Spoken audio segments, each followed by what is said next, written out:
Like, commente, partage, abonne-toi et n'oublie pas d'activer la cloche de notification pour ne pas rater les prochaines éditions.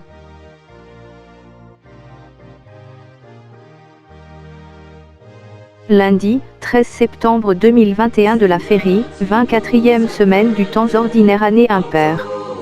Lecture de la messe. Première lecture. J'encourage à faire des prières pour tous les hommes à Dieu qui veut que tous les hommes soient sauvés. 1 Timothée 2, 1 à 8.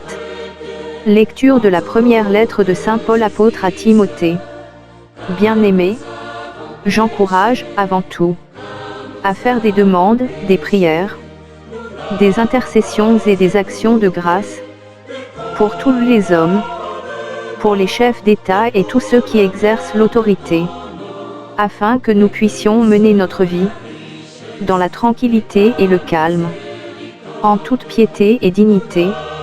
Cette prière est bonne et agréable à Dieu notre Sauveur, car il veut que tous les hommes soient sauvés, et parviennent à la pleine connaissance de la vérité. En effet, il n'y a qu'un seul Dieu. Il n'y a aussi qu'un seul médiateur entre Dieu et les hommes. Un homme, le Christ Jésus, qui s'est donné lui-même en rançon pour tous. Au temps fixé, il a rendu ce témoignage, pour lequel j'ai reçu la charge de messager et d'apôtre.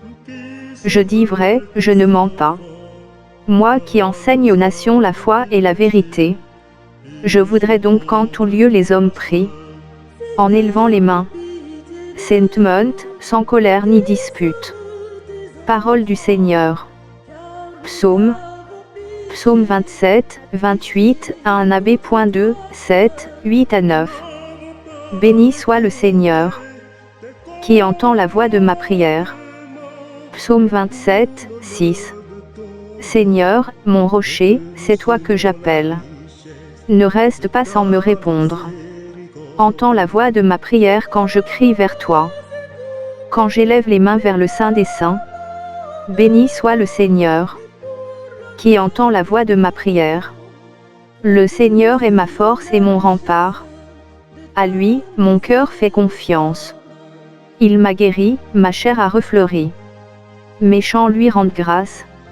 Béni soit le Seigneur, qui entend la voix de ma prière. Le Seigneur est la force de son peuple, le refuge et le salut de son Messie.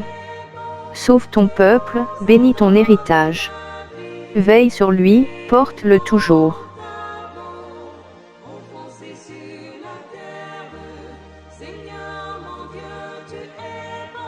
Évangile. Même en Israël, je n'ai pas trouvé une telle foi. Luc 7, janvier 2010. Alléluia. Alléluia. Dieu a tellement aimé le monde, qu'il a donné son Fils unique, afin que ceux qui croient en lui aient la vie éternelle. Alléluia. Jean 3, 16. Évangile de Jésus-Christ selon saint Luc. En ce temps-là, lorsque Jésus eut achevé de faire entendre au peuple toutes ces paroles, il entra dans Capharnaüm. Il y avait un centurion, dont un esclave était malade et sur le point de mourir. Or le centurion tenait beaucoup à lui. Ayant entendu parler de Jésus, il lui envoya des notables juifs, pour lui demander de venir sauver son esclave. Arrivé près de Jésus, ceux-ci le suppliaient instamment. Il mérite que tu lui accordes cela. Il aime notre nation. C'est lui qui nous a construit la synagogue. Jésus était en route avec eux. Et déjà il n'était plus loin de la maison, quand le centurion envoya des amis lui dire : Seigneur, ne prends pas cette peine, car je ne suis pas digne que tu entres sous mon toit. C'est pourquoi je ne me suis pas autorisé, moi-même, à venir te trouver, mais dis une parole, et que mon serviteur soit guéri. Moi, je suis quelqu'un de subordonné à une autorité, mais j'ai des soldats sous mes ordres. À l'un, je dis, va, et il va. À un autre, viens, et il vient. Et à mon esclave, fais ceci, et il le fait. Entendant cela, Jésus fut en admiration devant lui. Il se retourna et dit à la foule qui le suivait: Je vous le déclare. Même en Israël, je n'ai pas trouvé une telle foi.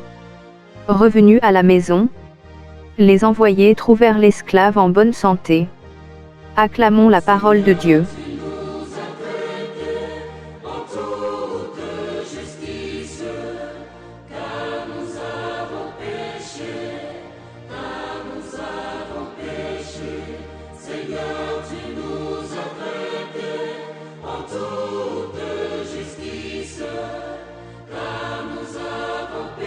Like, commente, partage, abonne-toi et n'oublie pas d'activer la cloche de notification pour ne pas rater les prochaines éditions.